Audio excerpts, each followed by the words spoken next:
Assalamualaikum. Hi everybody. So this is the second part of the topic and overview of financial system. In this part, we will explore the functions of financial intermediaries, which is called indirect finance. Why are financial intermediaries and indirect finance important to financial market?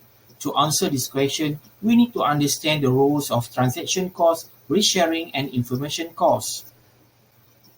What is transaction cost? The transaction cost is the total cost of making transactions, including the cost of management planning. It is one of the most significant factors in business operations and management in any company and the government sector. Transaction costs also understand as the time and money spent in carrying out financial transactions are a major problem for people who have access funds to lend. For example, company A lends to the person B. The person B have to pay to the lawyer. That's what we call transaction cost. Financial intermediaries also can reduce the exposure investor to the risk.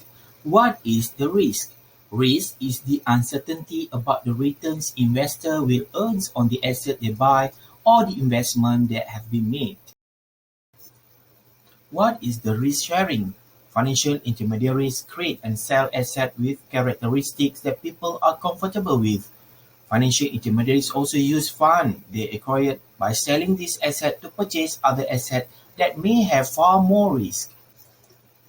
The information cost will create asymmetric information, which is the different informations that one party often does not know enough about the other party to make accurate decisions. It will create two problems called adverse selections and moral hazard. What is adverse selections? The problem created by asymmetric information before transaction occurs.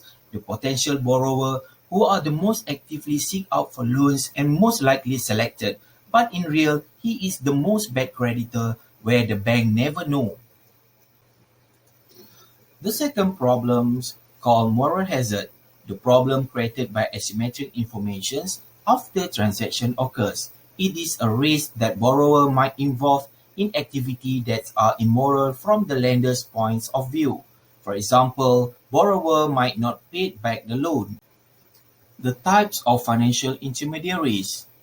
The first one is depository institutions, contractual saving institutions, and the last one is investment intermediaries.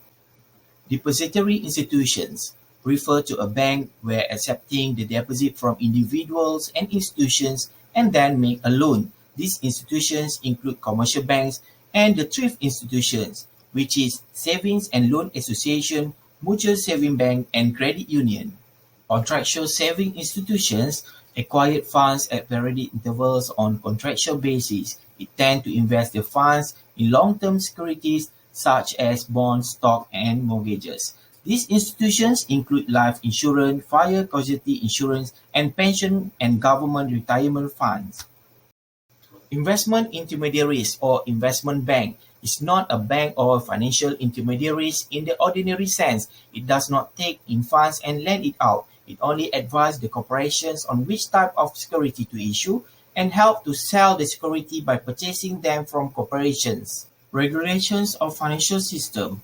Increasing information available to investor. Asymmetric information creates the adverse selections and moral hazard problem, will hinder the efficient operations of financial market. The presence of this problem will keep investors away from the financial market.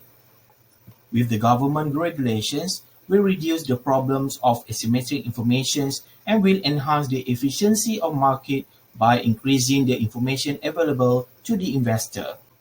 The second regulation, ensuring the soundness of financial intermediaries. Asymmetric information can lead the widespread collapse of financial intermediaries. That's what we call financial panic. It will produce large losses to the public and cause serious damage to the economy. To protect the public and economy from financial panic, government has implemented 6 types of regulations called restrictions to entry, restrictions on asset and activities, disclosure, restrictions on interest rate, limits on competitions, and deposit insurance. The third regulations, financial regulation abroad. Given the similarity of economic system abroad, to improve the soundness of intermediaries.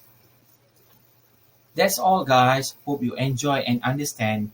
Hope to see you again in the next topic.